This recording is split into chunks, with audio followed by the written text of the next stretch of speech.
Assalamualaikum warahmatullahi wabarakatuh. Saya akan meneruskan apakah tajuk yang akan dibincangkan ini. Baiklah, tamadun merupakan satu peradaban bagi manusia. Ia juga adalah satu istilah yang membincangkan tentang kekuasaan, kemajuan, kekerasan dan juga kemakmuran bagi sesuatu bangsa pada suatu pemerintahan. Istilah ini juga merujuk kepada perbahasan tentang sejarah keilmuan, peradaban, kemajuan perindustrian dan juga pembangunan ekonomi sesuatu negara. Tamadun juga merupakan suatu mekanisme yang sesuai bagi mengukur tahap kemajuan bagi sesuatu kaum atau bangsa dari zaman ke zaman. Istilah tamadun ini merupakan istilah peradaban atau kemajuan manusia yang berupaya menggabungkan dua bentuk kemajuan, iaitu kemajuan material dan juga kemajuan sosio budaya.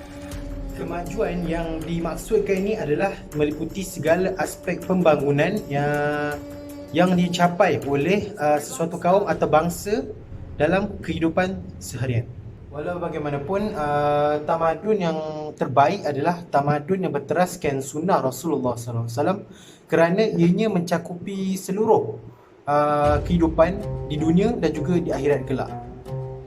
Tamadun yang berteraskan pada sunnah baginda Rasulullah SAW ini bermaksud tamadun yang wujud pada zaman Rasulullah dengan mengamalkan cara dan gaya yang Islamik yang hanya berpandukan Al-Quran dan juga hadis. Ketamadunan dan juga peradaban merupakan suatu ciri khas yang hanya ada pada manusia.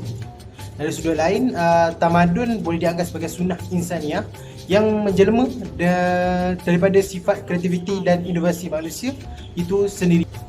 Selagi mana manusia itu sendiri mempersiapkan dirinya untuk terus hidup dalam keadaan selesa, baik dan maju dan untuk keperluan hidup, maka selagi itulah proses ketamadunan berkembang ataupun berterusan dari semasa ke semasa. Storybox Audio.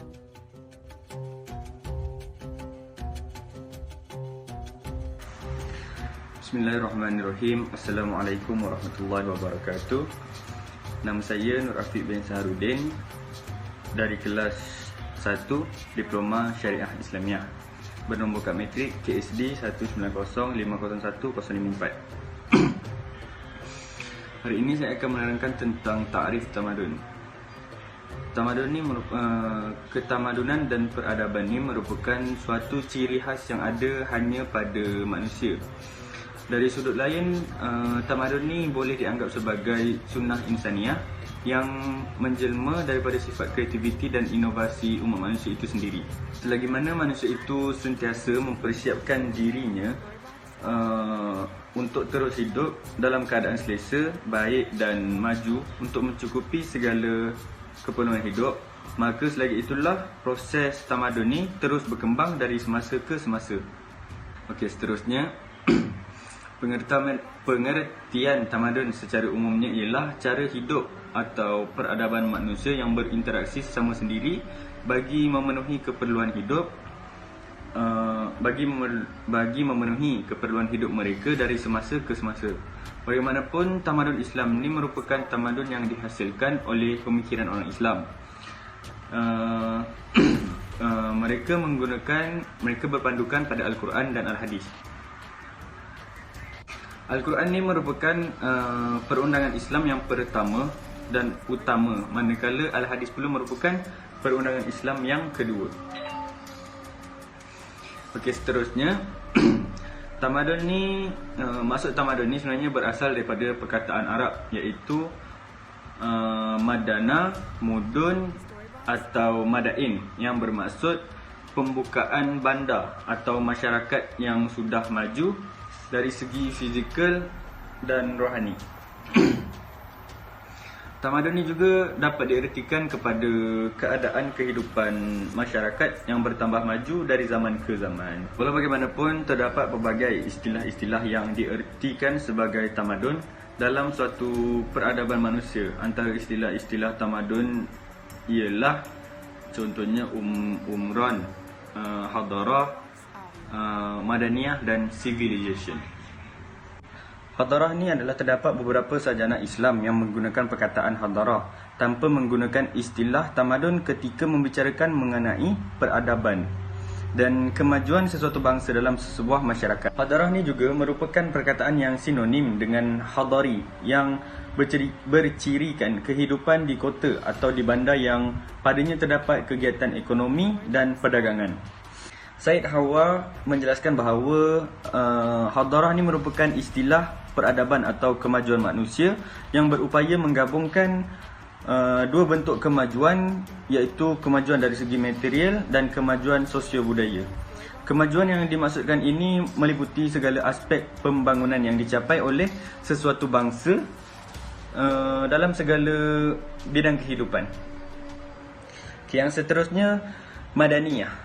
Setelah diteliti dengan lebih mendalam, perkataan Madaniyah ni seringkali digunakan menjurus kepada aspek pembangunan fizikal semata-mata. Ia berasal dari perkataan Madinah yang bermaksud bandar atau kota yang merupakan asas dan tempat perkembangan sesuatu tamadun. Ia juga merupakan tamadun kebendaan yang meliputi pelbagai aspek pembangunan fizikal atau pembangunan lahiriah sesebuah masyarakat. Seterusnya saya akan menerangkan tentang Umran. Umran ni Ibn Khaldun merupakan antara sarjana Islam yang pertama membahaskan konsep ketamadunan. Beliau turut menggunakan perkataan Umran yang bermakna pembangunan. Dalam kitabnya, istilah Umran ni berasal dari perkataan Arab yang iaitu amara atau ta'mir yang bermaksud membangun, memajukan, menghidupkan dan memakmurkan. Perkataan Umran ni digunakan bagi menerangkan sifat-sifat fizikal tamadun, iaitu kawasan tanah yang didiami secara tetap dan aspek-aspek pembangunan yang wujud di sesuatu kawasan.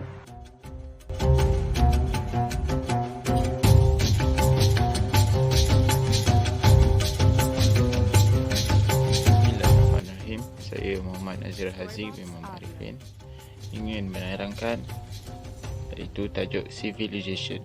Yang pertama sekali, anda semua perlu tahu apa itu civilization. Yang pertama, civilization dalam bahasa Inggeris adalah culture. Istilah dia hampir sama maksud dengan tamadun. Manakala dalam bahasa Melayu pula, ia bermaksud bandar. Dan civilization ini terdapatnya dari bahasa Latin, iaitu citia atau civitas. Boleh diperkatakan bahawa civilization ini ia berkait rapat dengan kemajuan kehidupan yang membentuk peradaban sesebuah tamadun, dan ia menekankan kepada kebudayaan dan kemajuan kebendaan. Oleh yang demikian, perkembangan sesebuah tamadun ini bergeraknya dari bandar, kerana bandar ini merupakan pusat utama dalam pelbagai sektor, antaranya ekonomi, pemerintahan dan sebagainya. Seterusnya, saya akan menerangkan mengenai tamadun Islam. Pertama sekali, kita tahu tamadun Islam ini ia berteraskan kepada sunnah Rasulullah, iaitu as-sunnah ini merupakan sumber kedua dalam perundangan Islam. Yang penting di sini adalah anda semua kena tahu apa itu as-sunnah. As-sunnah dari segi bahasa ialah perjalanan baginda Rasulullah, sama ada perjalanan yang baik ataupun yang buruk. Manakala dari segi istilah pula, sesuatu yang disandarkan kepada Rasulullah dari segi perkataan, perbuatan dan pengakuan ataupun persetujuan. As-sunnah ini bererti amalan atau cara yang dilakukan oleh Rasulullah. Kebanyakan as-sunnah ini kebanyakannya ia menceritakan sifat kejadian akhlak serta sirahnya sama ada sebelum dan selepas baginda dilantik menjadi Rasul. Dan seterusnya kita akan membincangkan mengenai matlamat tamadun ini. Yang pertama, ia bertujuan untuk memaparkan keadilan sistem pemerintah Islam. Kerana pemerintah Islam adalah pemerintahan yang adil dan saksama. Seterusnya, ia menjalinkan hubungan antara manusia dengan penciptanya, iaitu Allah Subhanahu Wa Taala. Dan yang ketiga adalah untuk mewujudkan hubungan antara manusia dan alam, untuk mewujudkan keharmonian dan kedamaian antara manusia. Kerana kita tahu bahawa manusia ini diciptakan untuk menjadi khalifah dan memperhambakan diri kepada Allah. Itu saja daripada saya, Muhammad Azhar Haziq. Sekian, terima kasih.